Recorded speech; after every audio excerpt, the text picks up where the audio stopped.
வணக்கம். Product மாஸ்டரில் GST related changes எப்படி செய்வது என்று இந்த வீடியோவில் காண்போம். ப்ராடக்ட் மாஸ்டரில் ஜிஎஸ்டி ரிலேட்டட் சேஞ்சஸ் செய்வதற்கு மெனுவில் ப்ராடக்ட் என்று டைப் செய்யவும். பிறகு ப்ராடக்டை செலக்ட் செய்யவும். ப்ராடக்ட் மாஸ்டர் ஸ்கிரீன் ஓபன் ஆகிவிடும்.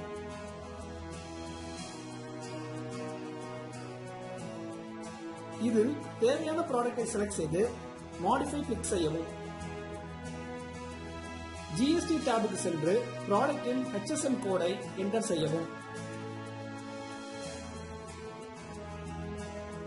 எக்ஸாக்ட் HSN கோட் தெரியாது என்றால் உங்களுடைய டாக்ஸ் கன்சல்டன்ட் அல்லது சப்ளையரை அணுகவும்.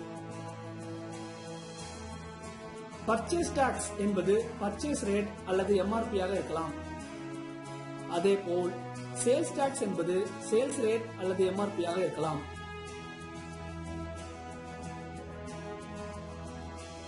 சேஞ்சஸை சேவ் செய்யவும். இப்பொழுது ப்ராடக்ட் மாஸ்டருக்கான ஜிஎஸ்டி சேஞ்சஸ் செய்யப்பட்டு விட்டது.